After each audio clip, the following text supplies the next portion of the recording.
não parar, não precipitar e não retroceder. Então dizer para esse cara, sabe quando nós vamos parar? Nunca. Nunca na sua porca vida. Né?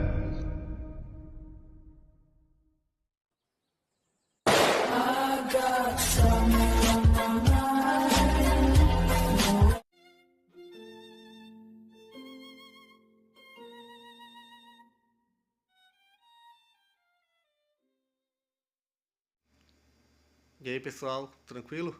Então vem aqui antes do vídeo começar, pedir para vocês se inscreverem, quem não for inscrito, compartilhar, curtir, comentar. Quem puder seja membro do canal, que isso ajuda bastante. Tem também o link do Apoia-se. Quem puder ajudar nosso canal e apoiar financeiramente vai ser muito bem-vindo. Mas o mais importante é transmitir o conteúdo e os conhecimentos do professor Olavo de Carvalho para mais e mais brasileiros. Então compartilhe e ajude aí nossa causa. Muito obrigado a todos os membros, apoiadores do canal. Fico muito feliz. Tenho certeza que a gente está no caminho certo. Então fiquem com o vídeo e até mais. Valeu! Em seguida você tem, a partir dos anos 80, mudanças sociais absolutamente devastadoras que afetaram a vida de todo mundo. Não tem um brasileiro que não tenha sido afetado por isso. Né? Por exemplo, essa questão, vamos dizer, da criminalidade. Não tem um brasileiro que não tenha medo de sair e não poder voltar para casa. Todos têm isso. Quer dizer, a população inteira está sofrendo isso. Né? A questão das drogas. Bom, me mostra alguma família que não tenha pelo menos um drogado. Tá certo? A questão da sexualidade infanto-juvenil, que hoje está descarada por todo quanto é lado, hoje mesmo. Né? Outro dia eu estava comentando que eu vi um vídeo de menininhas brincando, menininhas de 10 anos. E qual era a brincadeira delas? Eles estavam brincando de mulher que encontra o marido no motel e ainda leva uma surra da amante. Né? E uma xingando, sua puta, sua arrombada, sua isso, sua aquilo. Tá. Tudo assim, verossímil, por ser um espetáculo que é melhor do que atores profissionais. Eu falei, quer dizer, as crianças estão vendo isso, elas acham que isso é o mundo dos adultos, esse é o mundo que elas percebem e elas estão reproduzindo. Tá certo? Assim como a gente brincava. Né? Até eu brinquei, falar, quando moleque eu brinquei de cowboy, de médico, brinquei de banco, brinquei de um monte de coisa, mas nunca brinquei de corno. Né? E de repente isso virou o assunto das criancinhas. Né?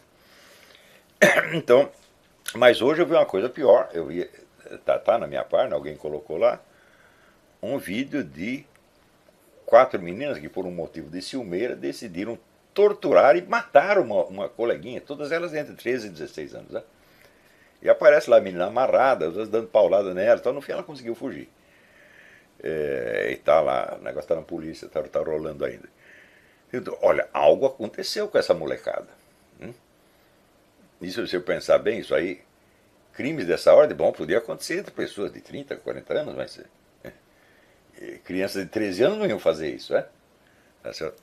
Então, essas mudanças afetaram profundamente toda a nação brasileira, toda a população. E, no entanto, não houve reação literária alguma. Eu até escrevi um artigo chamado Longa Noite, né? No qual você vê que a literatura não registra nada, o cinema não registra nada, o cinema continua falando as mesmas coisas que falaram na década de 60. Não é isso? Quer dizer, ainda é a esquerda falando com ela mesma. Na literatura não aparece absolutamente nada. Quando você vê algum romancista assim, com algum rudimento de talento, o assunto dele é sempre subjetivo, é ele, o umbigo dele, assim, totalmente fechado. Não tem, você não vê a coisa básica da arte do romance, que é a conexão orgânica entre alma individual e consciência social. Isso não aparece nunca, tensão entre a consciência e a sociedade não aparece por parte alguma. Então, tudo isto ficou sem uma documentação literária, ou seja, ninguém foi capaz de expressar as impressões que estava tendo. Ora, você expressar essas impressões ainda não é você ter um diagnóstico da situação, não é nem ter uma descrição dela. Você está tendo apenas uma descrição da sua reação, uma descrição das impressões. Mas sem estabilizar essas impressões num certo número de obras, o imaginário fica solto. Então, não havendo a unidade do imaginário, em cima do que você vai discutir? Evidentemente, são coisas que parecem ser descrições, mas que na verdade são impressões, só que são impressões soltas, porque não estão elaboradas artisticamente, não tem o sentido de unidade. Então, é claro, aparecem pessoas, né, dizendo assim, o problema do Brasil é que nós temos que fazer a separação do Sul, ou o problema do Brasil é que nós precisamos fazer controle da natalidade, né? Ou o problema do Brasil é que nós temos que privatizar tudo. E assim é chute para tudo quanto é lado. Né? E, evidentemente, de todos os fatos acontecidos, o único fato que conseguiu se impregnar na consciência nacional foi a corrupção no governo. Então formou-se uma espécie de unidade fictícia em torno deste símbolo corrupção.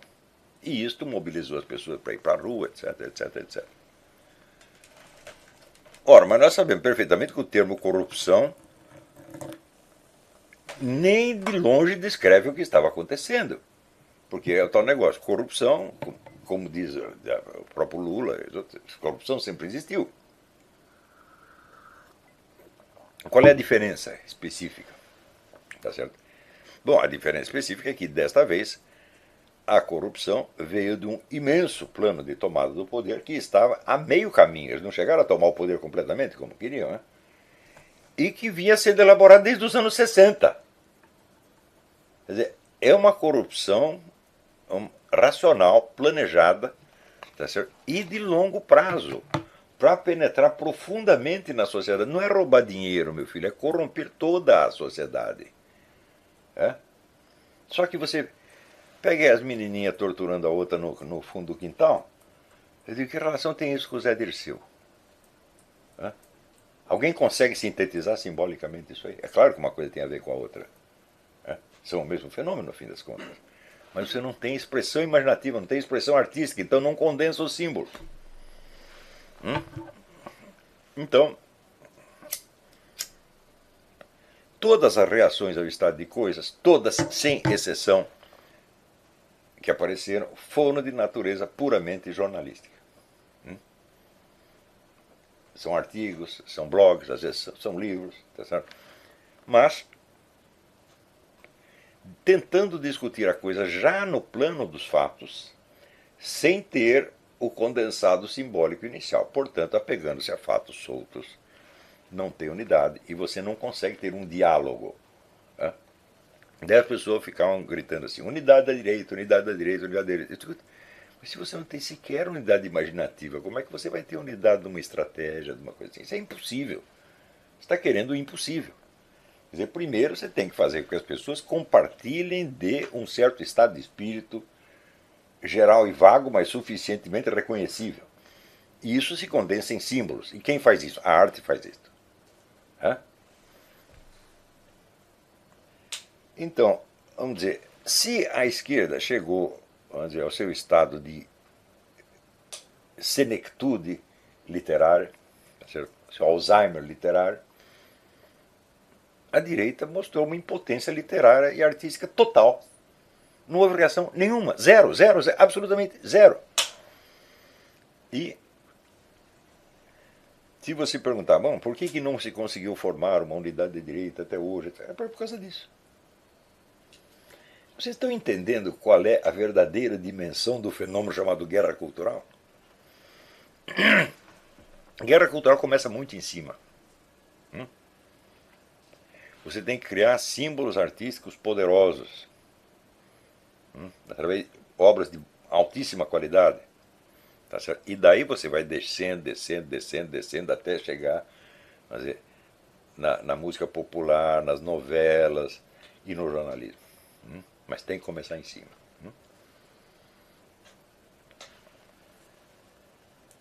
Isto o pessoal até hoje no Brasil não entendeu. Eles acham que guerra cultural é uma questão de propaganda. Eu digo, olha, toda propaganda requer um produto. Qual é o produto exatamente? O que é que nós estamos querendo? Bom, um quer uma coisa, outro quer outra, cada um está fazendo propaganda do seu peixe. Tá certo? E não tem como não ser assim. Por quê? Porque você não tem um campo imaginativo comum em cima do qual possa se desenvolver discussões organizadas. Então, quando eu comecei esse curso, eu pensei não na ideia de ter efeitos políticos imediatos. O pessoal dizia, não, ele quer montar um movimento de direita. Eu falei, mas nem tem, você está doido. Né? Então, a minha ideia era criar uma geração de escritores capacitados. Nem todos, evidentemente, têm uma vocação literária ou teatral, mas alguns teriam que ter. E estes teriam que dar o pontapé inicial. Só que não houve tempo. O nosso curso estava completando mais ou menos 5 anos quando estourou o protesto de 2015. Tá certo? Então, nossos alunos estão crus e os outros não têm o menor preparo nem capacidade. Mais ainda, não há um movimento intelectual de direita no Brasil desde os anos 50. Isso aí acabou. Só quem conseguiu criar um movimento de direita, um movimento intelectual de direita foi a Igreja Católica, no Centro Dom Vital, que começa, note bem, começa lá nos anos 20, o Jackson de Figueiredo, e depois vem o Alceu Amoroso Lima, e consegue criar uma certa geração, vamos dizer, de escritores conservadores católicos, tá certo? Mas isso nunca chegou a ser um movimento sequer, um movimento autoconsciente, um movimento literário autoconsciente. Nem isso foi. Né? E nos anos 60 eles todos começaram a ser banidos, evidentemente, tirados de circulação. E hoje mesmo eu estava lendo um ensaio que saiu na edição nova da edição Kindle, do livro do Zé Geraldo Vieira, Terreno Baldio.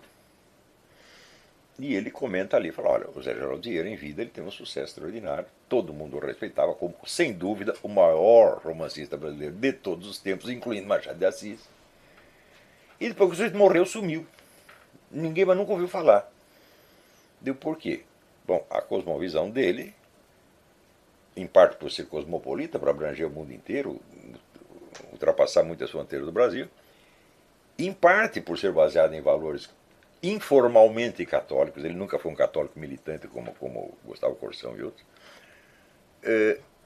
não combina com essa cultura que se formou a partir dos anos 60, então tem que desaparecer mesmo, tem que enterrar o homem. E não é que enterraram, não é que falaram, não, ninguém falou nada, sumiu, não tem reedição, não tem nada. Né? Então, bom, se vocês querem fazer guerra cultural, vocês não pensem que com artigo de jornal e com discurso de vereador vocês vão fazer guerra cultural. Isso aí é simplesmente militância política. Ela também não tem a militância organizada. Mas guerra cultural começa na esfera da cultura. Essa é a grande novidade que eu estou dando nesse curso aqui. O pessoal não sabe disto. Eles acham que guerra cultural é professorzinho fazendo propaganda comunista nas escolas. Nós vamos acabar com isso, etc, etc. Bom. Em todo esse negócio, eu me inspiro na frase do Nietzsche. Só se derrota aquilo que se substitui. Você tem uma cultura conservadora para colocar no lugar dela? Não tem, então você não vai ganhar. Você vai ficar apenas no aspecto negativo, quando não repressivo, que vai provocar mais revolta ainda dos caras e que é capaz de restaurar neles o sentimento de unidade por mero instinto de autodefesa. Então, voltamos ao ponto inicial. Ou temos uma cultura não comunista ou anticomunista, ou suficientemente capaz de se sobrepor à cultura comunista, ou não temos nada. Nós temos apenas candidatos a vereador, um candidato aqui, outro candidato ali. E quem vai tirar proveito disso aí é a oposição escolhida pelo PT, que é o PSDB, que foi o grande vencedor dessas eleições, evidentemente. Então, ainda não saímos do dualismo criado em 1965, ou 66, não lembro, quando se criou o SEBRAP, Centro Brasileiro de Análise e Planejamento, que era uma espécie de central, né, era um think tank da esquerda nacional, com Fernando Henrique, Arthur Gianotti, toda essa cambada, que era o pessoal que antes contribuía para as revistas de cultura comunista, como a Revista Brasiliense, e que ali se condensaram, e ali começa um certo tipo de análise e estudos que vai culminar no fim na adoção da estratégia gramsciana e na ascensão irrefreável da esquerda ao poder. Estão começando a entender o que realmente se passou? Então,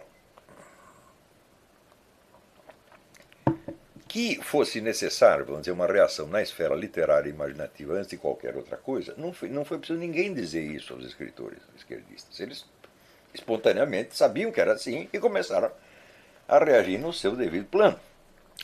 Muito mais tarde, muitos desses romances viraram novela de TV, se popularizaram, etc. Mas a popularização é popularização de alguma coisa. Você tem que ter o produto antes, meu Deus do céu. Então, o ponto fundamental da guerra cultural é que ela nada tem a ver com propaganda. Propaganda é prioridade 15. Antes você tem que ter a conquista da hegemonia intelectual. O que é você ter hegemonia intelectual? Hegemonia intelectual é diferente da hegemonia cultural. Hegemonia intelectual é você ter em mãos as concepções mais abrangentes que engolem todas as outras e, de certo modo, se impõem por si mesmas como a visão natural das coisas. Ou seja, você tem ali a matriz do senso comum. E a matriz do senso comum está na alta cultura, evidentemente. Então, se você dispõe da hegemonia intelectual, ou seja, você não tem visões do mundo concorrentes, como de fato, entre os anos 60 e 80, a visão da esquerda não teve concorrentes, então aí você pode partir para a hegemonia cultural propriamente dita, ou seja, a luta pelo domínio dos canais de difusão do quê? Dessa mesma cosmovisão, que se tornará, no fim das contas, tão natural que ninguém pensará em contestá-la. Não é que você vai derrotar o adversário, você não vai ter adversário. Se você pegar, por exemplo, essas lendas urbanas que eles colocavam lá, o líder comunista que teve os seus genitais derretidos a maçarico, se você falar isso, todo mundo acredita. Eles acham que isso acontecia? O pessoal acha que durante o regime militar houve queima de livros. O pessoal acredita piamente que houve uma destruição da vida intelectual brasileira na época. O Nelson Werneck Sodré, que é um general comunista, escreveu o livro A Fúria de Caliban, que é assim, a repressão da vida intelectual brasileira pelos militares. Mas os militares não reprimiram absolutamente nada. O máximo que eles fizeram foi demitir de algumas universidades federais alguns camaradas que imediatamente obtinham financiamentos particulares, como o próprio Fernando Henrique Cardoso, e arrumavam um emprego muito melhor do que na universidade. E o próprio Nelson Werneck Sodré, ele ingenuamente, ele falando da perseguição e da extinção da vida cultural no Brasil, ele confessa que naqueles anos, entre 64 e 65, ele ganhou não sei quantos prêmios literários, publicaram-se não sei quantas resenhas a favor dos livros dele, no Estadão, na Folha, no Globo, etc. E no fim, recebi uma homenagem no Instituto Brasileiro de História e Geografia Militar, numa cerimônia sob a presidência do Marechal Castelo Branco. Eu digo, mas você não era perseguido, você não era um cara excluído? Então, o livro tem esse efeito cômico, né? Ele próprio é uma demonstração de que o que está escrito nele é falso. Mas, se você disser popularmente, olha, naquela época eles expulsaram todos os intelectuais, a elite brasileira foi mandada para fora, foi presa, foi morta, etc. Todo mundo acredita. Por quê? Porque esses filmes, esses romances, etc., fixaram sobretudo a imagem do intelectual angustiado. Não perseguido, mas sentindo-se isolado, coitadinho, etc. Então, a coitadice intelectual, ela, por assim dizer, ela se expressa numa visão materializada na qual os intelectuais foram realmente perseguidos de modo físico. Agora, se você perguntar de todas aquelas pessoas que foram, por exemplo, presas ou mortas, quantos eram grandes intelectuais? Ou quantos tinham uma obra considerável? Nenhum. Zero. Ninguém. No máximo eram jornalistas. Os mais inteligentes eram jornalistas. Então, você vê, a visão que foi criada por esta literatura de ficção nos anos 60 e 80, ela se impregnou na mentalidade brasileira e virou senso comum. Isso demora para fazer. Você não pensa assim que esses romances imediatamente venderam milhões de exemplares. Não. E também não foi com um romance que se fez, nem com um filme. Com vários. Que, expressando esta mesma vivência desde ângulos diferentes, acaba condensando, vamos dizer, de uma constelação mitológica que, para a geração seguinte, já é história. Entendeu? É assim que se faz. Agora, os outros aspectos mais materiais, quer dizer, da guerra cultural, como ocupação de espaço, boicote dos adversários, etc., etc., é impossível sem isso, gente. Porque você primeiro tem que ter uma espécie de unidade psíquica, anímica, né? Que só se forma através da imaginação.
Chegamos a mais um final de uma aula, de um vídeo.